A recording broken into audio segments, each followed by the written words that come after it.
महाभारत यह केवल एक महाकाव्य नहीं, बल्कि जीवन, कर्म और नियति का सबसे बड़ा ग्रंथ है। इस महाकाव्य में हर पात्र की अपनी भूमिका थी, हर योद्धा की अपनी एक कहानी थी। लेकिन अगर इस पूरे युद्ध का सबसे बड़ा सूत्रधार कोई था, तो वह था गांधार का राजकुमार शकुनी। एक ऐसा नाम जिसे इतिहास ने सबसे बड़े षड्यंत्रकारी के रूप में देखा। एक ऐसा व्यक्ति जिसने छल, कपट और बुद्धिमत्ता के बल पर पूरे कौरव वंश को विनाश की ओर धकेल दिया। लेकिन सवाल उठता है, क्या शकुनी वास्तव में खलनायक था, या फिर वह केवल अपनी नियति के खेल में एक मोहरा था? महाभारत का युद्ध धर्म और अधर्म की टकराहट थी, लेकिन इस युद्ध को भड़काने वाला स्वयं किस ओर था? शकुनी ने कितने ही षड्यंत्र रचे, कितनी ही बार पांडवों को धोखा दिया, लेकिन फिर भी जब मृत्यु के बाद उसका निर्णय हुआ तो उसे नरक नहीं बल्कि स्वर्ग की प्राप्ति हुई। कैसे संभव था यह? क्या भगवान श्री कृष्ण की दृष्टि में शकुनी ने कोई ऐसा कार्य किया था जिससे उसे स्वर्ग मिलना चाहिए था, या फिर यह नियति का कोई ऐसा खेल था जिसे समझना आम मनुष्य के लिए आसान नहीं? इस कहानी की शुरुआत वहीं से होती है जहां से शकुनी के जीवन की सबसे बड़ी प्रतिज्ञा जन्म लेती है। वह प्रतिज्ञा जो उसे सबसे बड़ा षड्यंत्रकारी बनाती है और अंत में उसके कर्मों का फल भी निश्चित करती है। गांधार के राजकुमार शकुनी को हमेशा एक क्रूर, छलिया और चालाक व्यक्ति के रूप में देखा जाता है, लेकिन बहुत कम लोग जानते हैं कि उसके मन में इतनी नफरत क्यों थी। क्यों उसने कौरवों का विनाश करने के लिए अपने जीवन का हर क्षण समर्पित कर दिया? क्यों उसने दुर्योधन को पांडवों के खिलाफ भड़काया? और सबसे बड़ा सवाल, इतने पाप करने के बाद भी उसे स्वर्ग क्यों मिला? यह सिर्फ एक कहानी नहीं, बल्कि नियति, कर्म और धर्म अधर्म की सबसे बड़ी परीक्षा की गाथा है। इस कहानी में वह रहस्य छिपा है जो यह समझाता है कि हर कर्म केवल उतना ही नहीं होता जितना हम देख पाते हैं। शकुनी का जीवन इस बात का सबसे बड़ा प्रमाण है कि कभी कभी जो बुरा दिखता है वह भी किसी बड़े उद्देश्य की पूर्ति के लिए ही होता है। आइए इस रहस्य से पर्दा उठाते हैं और जानते हैं कि आखिर शकुनी के जीवन की सच्चाई क्या थी। क्या वह केवल एक षड्यंत्रकारी था, या फिर वह नियति का एक मोहरा जो स्वयं भी एक बड़ी योजना का हिस्सा था? स्वागत है आपका ट्रूथ एंड फैक्ट एसजे पर। यहाँ हम आपको महाभारत, रामायण और सनातन धर्म से जुड़ी रहस्यमयी और प्रेरणादायक कहानियां सुनाते हैं। हमारे साथ जुड़ें और धर्म, कर्म और जीवन के गूढ़ रहस्यों को जानें। तो चलिए कहानी शुरू करते हैं। महाभारत के युद्ध का हर पात्र अपने आप में अनोखा था। हर योद्धा की अपनी एक अलग कहानी थी, लेकिन अगर किसी ने इस युद्ध को जन्म दिया तो वह था गांधार नरेश शकुनी। उसकी बुद्धि, चालाकी और षड्यंत्रों ने पूरे कौरव वंश को विनाश की ओर धकेल दिया। उसने दुर्योधन को पांडवों के खिलाफ भड़काया, जुए में युधिष्ठिर को हराने की योजना बनाई और महाभारत के युद्ध की नींव रखी। लेकिन सबसे बड़ा सवाल यह उठता है कि इतने अधर्म करने के बावजूद शकुनी को स्वर्ग क्यों मिला? इस रहस्य को समझने के लिए हमें शकुनी के अतीत, बदले की भावना, युद्ध में उसकी भूमिका और उसके कर्मों के गूढ़ रहस्यों को समझना होगा। महाभारत में केवल वे ही पात्र नहीं थे जो धर्म की रक्षा कर रहे थे, बल्कि वे भी थे जिनका जीवन अधर्म के प्रतीक के रूप में देखा जाता है। शकुनी भी उन्हीं में से एक था, लेकिन उसकी कहानी केवल छल, कपट और षड्यंत्रों तक सीमित नहीं थी। गांधार के राजकुमार शकुनी अपने पिता सुबल और परिवार के अन्य सदस्यों के साथ हस्तिनापुर आए थे। धृतराष्ट्र ने गांधार के राजकुल को बंदी बना लिया था और सभी को कारागार में डाल दिया था। कारागार में भोजन बहुत सीमित दिया जाता था, जिससे धीरे धीरे सभी बंदी भूख से मरने लगे। तब शकुनी के पिता सुबल ने एक निर्णय लिया। उन्होंने अपने बचे हुए भोजन को अपने सबसे बुद्धिमान पुत्र शकुनी को खिलाना शुरू किया, ताकि वह जीवित रह सके और अपने परिवार के विनाश का प्रतिशोध ले सके। शकुनी ने अपने पिता को मरते हुए देखा और प्रतिज्ञा ली कि वह कौरवों के राज्य को नष्ट कर देगा। उसने दुर्योधन को पांडवों के खिलाफ भड़काना शुरू किया। दुर्योधन की ईर्ष्या और क्रोध को उसने एक हथियार की तरह इस्तेमाल किया और उसे पांडवों से घृणा करने की सीख दी। वह जानता था कि दुर्योधन अगर अपनी जिद पर अड़ गया तो महाभारत का युद्ध निश्चित हो जाएगा। उसने सबसे बड़ा षड्यंत्र तब रचा जब उसने दुर्योधन को जुए का खेल खेलने के लिए उकसाया। उसने सुनिश्चित किया कि युधिष्ठिर अपनी हर चीज दांव पर लगा दें। उसने खेल को इस तरह से संचालित किया कि पांडव हारते गए और अंततः द्रौपदी तक को दांव पर लगा दिया गया। यह घटना इतनी भयानक थी कि इसने युद्ध की नींव रख दी। पांडवों का वनवास और फिर महाभारत का युद्ध, सब कुछ इसी जुए की घटना से उपजा। युद्ध में जब कौरवों का एक एक योद्धा मारा जाने लगा, तब भी शकुनी को अपनी जीत का विश्वास था। उसे लगता था कि वह अपनी योजनाओं में सफल हो रहा है, लेकिन वह यह भूल गया कि भगवान श्री कृष्ण इस पूरी महायोजना के पीछे थे। शकुनी ने जिस युद्ध को जन्म दिया था, वह अंततः स्वयं उसी में समाप्त हो गया। जब भीम ने अपनी प्रतिज्ञा के अनुसार शकुनी को मार गिराया, तो ऐसा लगा कि उसे उसके पापों का दंड मिल गया। लेकिन असली रहस्य इसके बाद शुरू होता है। जब शकुनी मरा, तो उसे नरक की जगह स्वर्ग क्यों मिला? यह सवाल कई लोगों को आश्चर्य में डाल देता है। इसका उत्तर कर्मों के गूढ़ सिद्धांत में छिपा हुआ है। शकुनी ने जो कुछ भी किया, उसका एक बहुत बड़ा कारण था। महाभारत का युद्ध केवल एक लड़ाई नहीं थी, यह धर्म और अधर्म, सत्य और असत्य के बीच का संघर्ष था। भगवान श्री कृष्ण ने महाभारत के युद्ध के दौरान कई बार स्पष्ट किया कि यह युद्ध अनिवार्य था ताकि अधर्म का अंत हो सके। अगर शकुनी न होता तो कौरवों का राज्य चलता रहता और पांडवों को न्याय नहीं मिलता। शकुनी के षड्यंत्रों ने कौरवों को पांडवों के खिलाफ उकसाया और इसने अंततः युद्ध को जन्म दिया। यह युद्ध एक तरह से अधर्म के खिलाफ धर्म की जीत थी। भगवान श्री कृष्ण ने खुद इस युद्ध को अपने अधर्म का नाश करने के लिए आवश्यक माना था।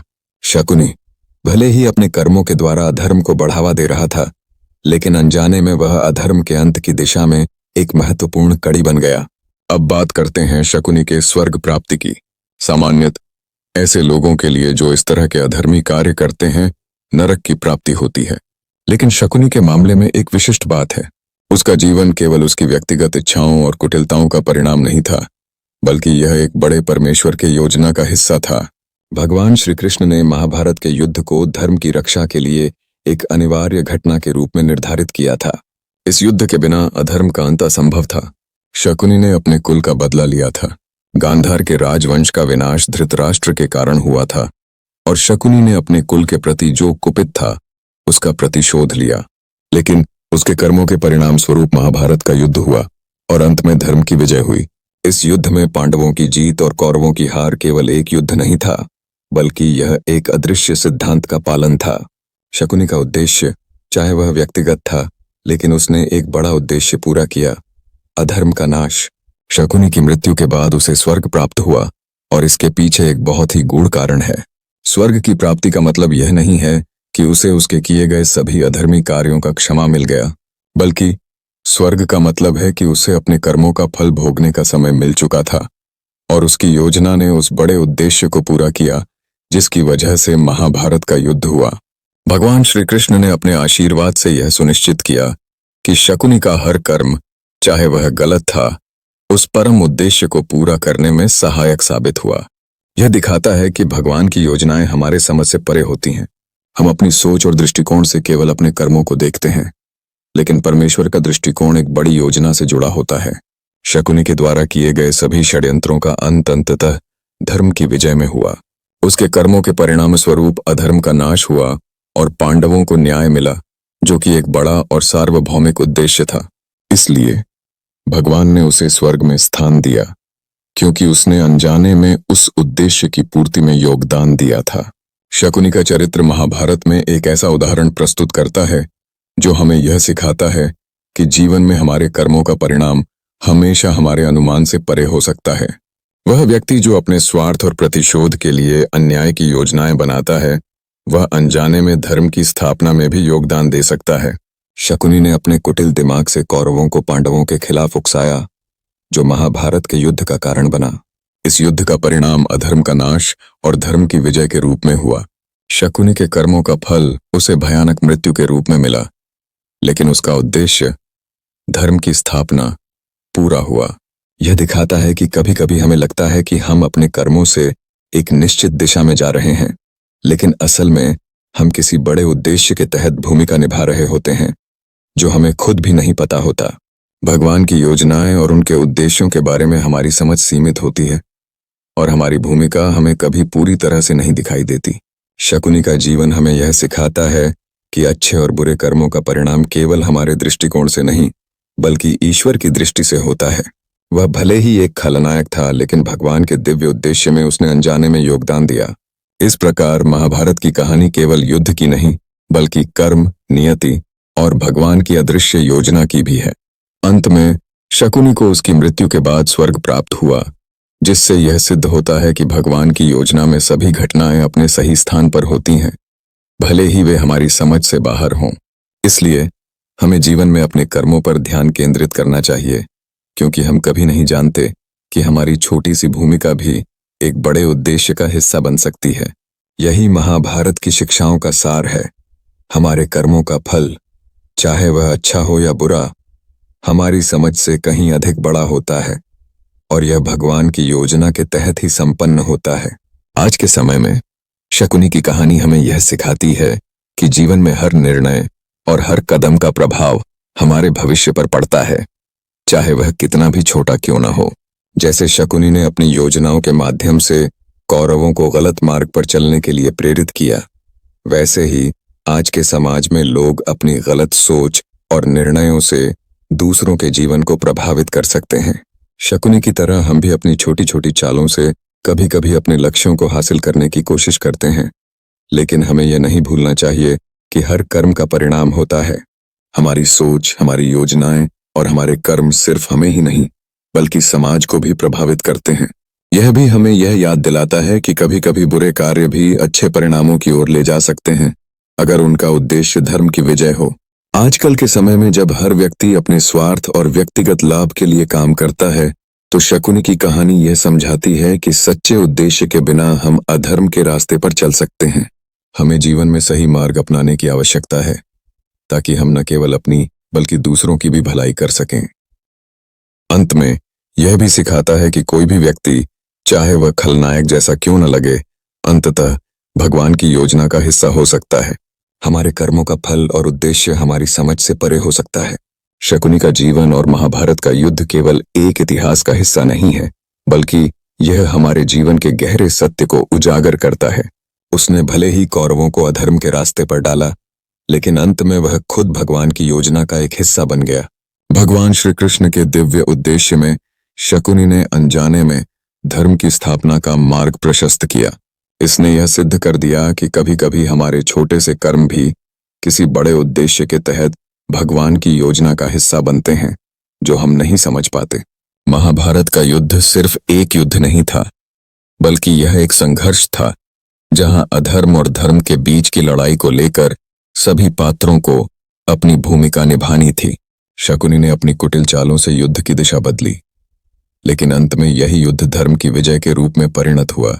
यह हमें यह सिखाता है कि जीवन में चाहे हम किसी भी मार्ग पर चलें, हमारे कर्म का परिणाम कभी न कभी हमें प्राप्त होता है और उस परिणाम में हमेशा भगवान की योजना शामिल होती है।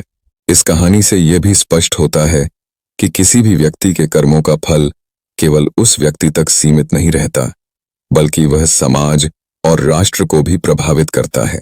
शकुनी की योजना और उसके कर्मों ने न केवल कौरवों बल्कि पूरे महाभारत के घटनाक्रम को बदल दिया। अंततः उसे अपने किए गए कर्मों का फल भयानक मृत्यु के रूप में मिला, लेकिन वह स्वर्ग में भी गया, क्योंकि उसके कर्मों ने भगवान के उद्देश्य की पूर्ति की। हमारे जीवन में भी यह सत्य लागू होता है। कभी कभी हम अपने स्वार्थ या व्यक्तिगत लाभ के लिए कुछ निर्णय लेते हैं, लेकिन हमें यह समझना चाहिए कि हर कर्म का प्रभाव हमारे जीवन पर ही नहीं बल्कि पूरे समाज पर भी पड़ता है, और अंत में भगवान की योजना के तहत हम सभी अपने कर्मों का फल प्राप्त करते हैं, चाहे वह अच्छा हो या बुरा। महाभारत की यह कहानी हमें यह सिखाती है कि सही मार्ग पर चलना और धर्म के मार्ग पर अडिग रहना सबसे महत्वपूर्ण है। चाहे जो भी हो, हमारे कर्मों का परिणाम कभी न कभी सामने आता है, और हमें यह सुनिश्चित करना चाहिए कि हमारे कर्म धर्म की विजय के लिए हों। धन्यवाद।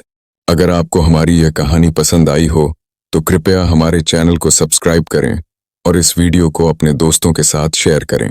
साथ ही कमेंट्स में हमें बताएं कि आपको यह वीडियो कैसा लगा और आप किस विषय पर अगली कहानी सुनना चाहेंगे। धन्यवाद और जुड़े रहें ट्रूथ एंड फैक्ट एसजे के साथ।